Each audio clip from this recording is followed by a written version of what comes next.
করেছি, আমার আশেপাশে অনেককেই দেখছি, আমার সামনে অনেককে দেখছি, আপনারা সবাই সেদিন উপস্থিত ছিলেন। দেখেন সেখানের মধ্যে আনন্দ আছে, সেখানের মধ্যে উৎসব মুখর পরিবেশ আছে, সেখানের মধ্যে খানা দানা আছে। আল্লাহ যে আমাকে প্রাকৃতিকভাবে যে জিনিসগুলো দান করেছে সেগুলো আমরা পেশ করেছি, কিন্তু সব কিছুর মধ্যে আমরা কি করছি? আমরা প্রথমে শুক্রবার সবাই একত্রিত হয়ে আমরা সবাই জুম্মার সালাত আদায় করলাম। আমাদের নববর্ষ উদযাপন করার এটা কি ভালো না খারাপ? জুম্মার সালাত সবাই একসাথে আদায় করলাম। তারপরে কি করলাম? কোরআন সুন্নাহ থেকে কিছুক্ষণ আলোচনা করলাম, আল্লাহর কোরআনের কিছু কথা বললাম, আমরা আমার রাসূলের হাদিস শরীফ থেকে কিছু কথা বললাম, সুন্নাহ নিয়ে কিছু কথা বললাম। এরপরে আল্লাহর ওলি গাউস ভান্ডারীকে নিয়ে আমরা কিছুক্ষণ আলোচনা করলাম। তারপরে কি করলাম? দুরূদ শরীফ পড়লাম, মিলাদ শরীফ পড়লাম, আল্লাহর রাসূলকে উসিলা করে।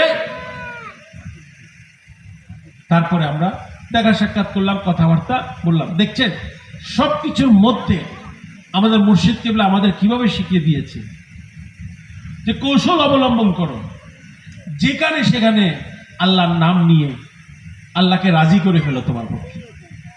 যেইখানে সেইখানে আমার রাসূলের ইনশাআল্লাহ আল্লাহ পাক তোমার প্রতি রাজি হয়ে, সাধারণভাবে যদি একটা দাওয়াত স্বরূপ এটা হতো তাহলে কি হতো? এটা ভালো হতো না, খারাপও হতো। কারণ ইসলামের বহির্ভূত যদি কোনো কাজ না করি তাহলে তো আল্লাহ সেখানে নারাজ হবেন, ইসলামের কোনো আইন ভঙ্গ হবে। কিন্তু আমাদের মুর্শিদ কিবলা আল্লাহর ওলিরা আমাদের কি শিখালেন? সব কিছুর মধ্যে আল্লাহ রাসূল এবং গাউসে ভান্ডারীকে শামিল রাখবা। দেখবা তোমার যখন নিয়ত, তোমার যত কর্মকাণ্ড, তোমার যত আমল, সবকিছু আল্লাহর দরবারে কবুল হয়ে যাবে। তারপরে কি করলাম? আপনি যার জন্য সমগ্র সৃষ্টি করেছেন, যাকে সমগ্র সৃষ্টির নিয়ামত হিসেবে দান করেছেন, রহমত হিসেবে দান করেছেন, তার সামনে আল্লাহ রাব্বুল আলামিন কিছু দূরত পড়লাম। কারণ আপনি নিজে আমাদের কোরআন শরীফে শিখিয়ে দিয়েছেন, আপনি আমার তার সামনে আপনি দূরত পড়েন। আল্লাহ বলবে এটাও তো ভালো করেছে তিনি। আল্লাহ রাসূলের